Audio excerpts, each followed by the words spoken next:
안녕하십니까. 은사야 대표 황정혜입니다. 오늘 이제 417강은요.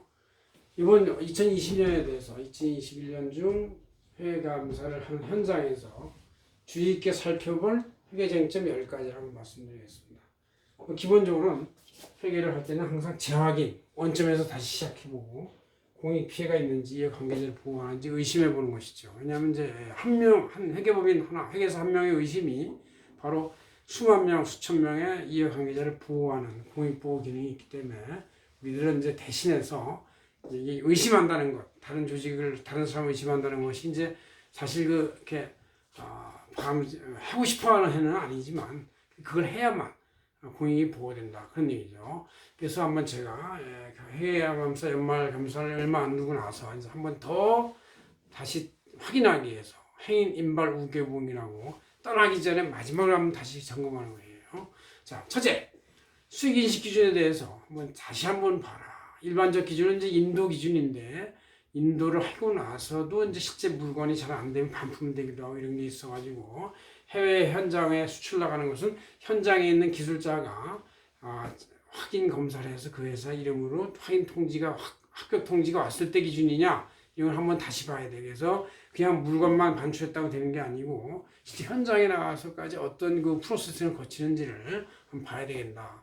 뭐 책임 이행 완료 기준이냐, 현금 회수 기준이냐, 연분 분할 기준이냐, 아니면 기성고 인식일자 기준이냐, 이런 것들을 전부 다 여러 가지를 한번 확인해 가지고 새로운 시각으로 봐야 된다, 그런 얘기죠.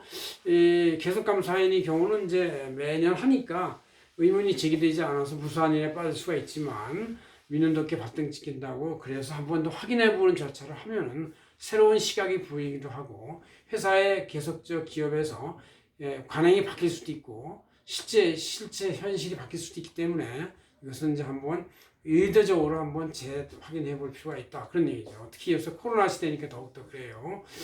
금융상품의 평가 손익인식에서도 금융상품이 최근 시세도 평가 반영되어 있는지, 배출채권의 대손 상황이나 대손금에 대해서 얼마나 잘 되어 있는지 이런 걸 이제 보는 것이죠.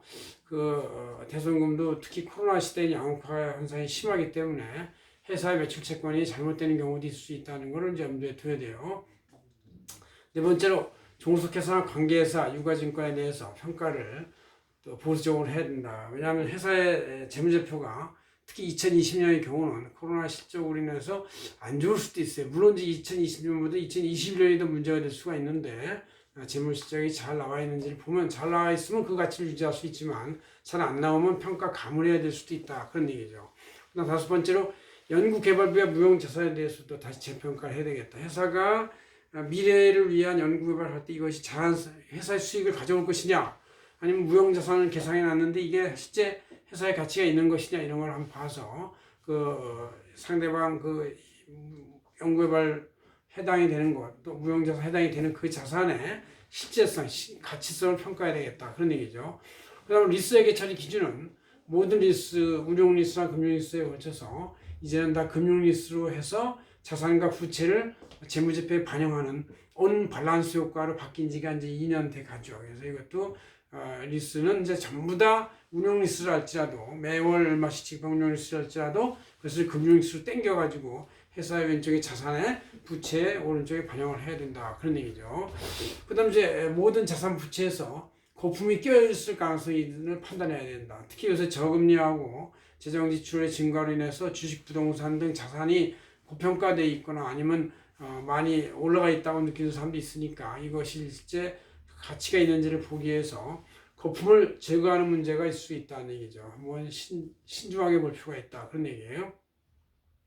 그 다음 이제 내부회계 관리가 정전에 이제 검토 수준에서 감사준으로 격상된 것이 이제 상장법인인데, 이 경우도 비상장도 이 대법인의 경우는 감사 수준으로 격상된지를 판단해야 되겠다, 그런 얘기고, 그 다음 이제 기업 업종과 규모별로 표준 감사 시간이 이제 제정이 된 지 2년째 되는데, 실제 표준 감사 시간에 잘 근접해서 노력을 기울였는지, 현장 감사를 했는지 이런 걸 봐야 되고, 또 표준 감사 시간이 이제 투입이 좀 찍되면 실제 투입된 현장 회계사들의 경력이 길면 이제 그만큼 신입 회계사에 비해서 가중치가 높으니까 좀 줄을 수 있습니다. 그것도 감안해야 되겠다, 그런 얘기죠. 열 번째로 이제 기존 감사인이 다음 연도에 다른 감사에 바뀔 경우, 특히 재무제표 전 계정에 대해서 정확성을 더욱더 확실히 추구해야 한다. 왜냐하면 자기가 감사를 계속 한다면 자기가 판단했던 거에 대해서 그냥 그런 대로 승계를 받을 수가 있지만 타 감사인이면 전년도 감사에서 이월된 숫자에 대해서 좀 시각이 다르거나 낙관적, 보수적 시각에서 비관적 시각으로 바뀌면 전부 다 숫자를 감액해야 되는 경우도 있기 때문에 많은 수정 붕괴 사항이 있어가지고 전기 감사 보고서를 수정하도록 요구하는 경우가 있습니다. 그건 뭐 서로 간에 감사인 간에 이제 갈등의 문제긴 한데 회사들도 거기서 이제 잘 자기 입장을 이제 처리해야 되겠죠. 그래서 전기 감사에는 수정 보고가 안 나오도록 단기 감사에는 다음 년도에 넘겨줄 때 철저히 회계 숫자를 완벽히 보수적 기준에서 삭감을 하고 감액을 해서 아주 보수적 숫자를 넘겨주는 것이 더 현명할 수도 있다, 이렇게 말씀드릴 수 있습니다. 이와 같이 우리가 현장 회계에서 무산에 빠지지 않고 항상 깨어있는 자세로 의심하는 자세를 볼 때 공익을 예방할 수가, 피해를 예방할 수, 이해관계를 보호할 수 있다는 것이 바로 회계감사의 바로 신뢰를 창출하는 중요한 무형의 용역이다, 그렇게 이제 말씀드릴 수 있습니다. 고맙습니다. 선생님 대표 박윤종이었습니다.